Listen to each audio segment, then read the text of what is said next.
We don't have a lot of Void rockets in D2 that can rival the likes of Apex and Crux, and in the latest Void rocket to try and fill the void is Faithkeeper. This rocket launcher is available from Act 1 Echo's seasonal activities and failsafe packages in the helm, craftable as part of the Vex team set. This void damaging rocket is of the precision frame archetype, meaning it is weaker than other frames, and does 15% less damage than adaptive and aggressive frames.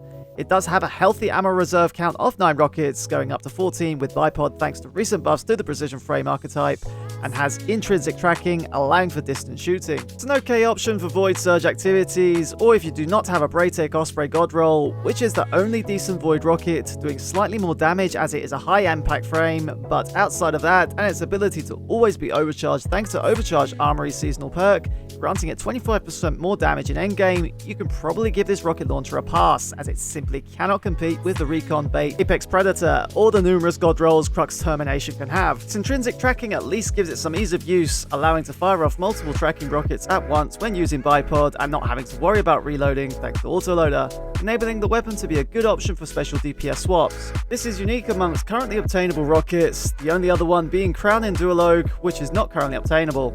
Another thing going for it is the seasonal perk, Expanding Abyss, which enhances the damage it does on weakened targets as it's a void weapon. On a side note, another thing that makes this rocket launcher unique is its ability to rocket jump with certain perks, and it's very situational to say the least. Equipping Danger Zone allows this rocket to reduce damage by 100% when surrounded. Firing this at your feet when surrounded by mobs is kind of fun, I'm not gonna lie, but if you want to use this for pure movement, you're better off using Mountaintop. This can then proc its origin trait, Radiolaria Transposer, to spawn a Radiolaria pool that does damage over time, but unlike with Ill Omens, which makes its Cold Steel perk cause havoc, I can't justify its use case on this rocket launcher, it's bloody useless. Let's discuss perks. The third column had some very good reloading perks, whilst the fourth presents a couple of decent options for damage. Starting with the third, we have Impulse Amplifier, significantly improving velocity and reload, Field Prep, which increases reserves and reload speed when crouched, and Clown Cartridge, which allows 2 rockets in the chamber. None of these are worth it. The base reload speed of the weapon is piss poor, and even with maxed out reload it still feels slow. Auto-loading holster for me is the only good option here, removing the need for reloading and allowing you to equip impact casing in the second column. The fourth has Frenzy, increasing reload speed and granting 50% more damage when active. Then there is Explosive Light, on picking up orbs grants a 25% damage buff.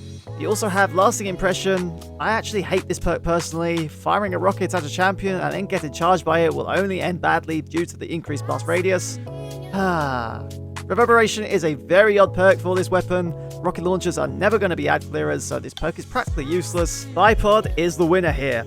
Allowing you to have more reserves and 2 rockets in the chamber simply outclass the other rolls this weapon can have, and with autoloader, there's no need to reload at all.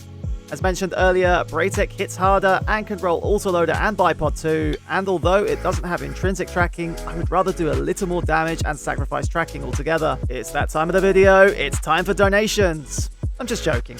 Like this video and sub so I can leave my day job. Of course, I'm also joking. I enjoy putting content out with weapon reviews and builds, so stay tuned for weekly content. Let's take a look at the best roll overall. God rolls are subjective, so please feel free to disagree with my pick and leave a comment on this video. We mentioned already that we don't need reload. I would suggest either velocity or handling for the masterwork. Then in the first column, choose hard launch, which significantly increases projectile velocity.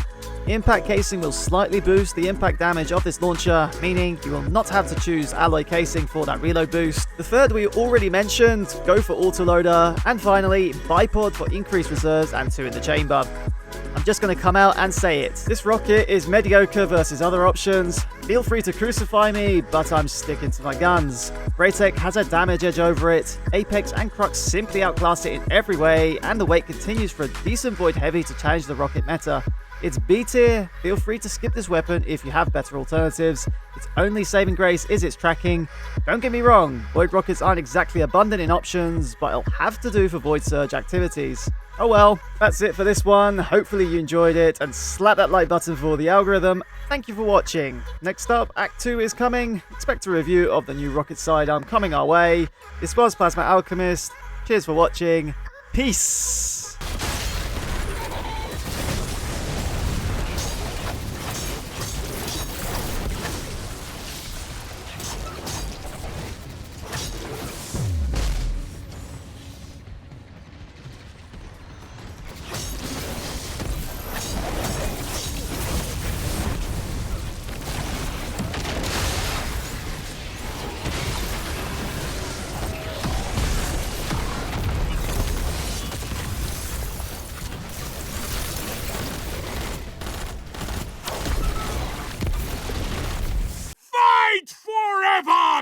Guardian!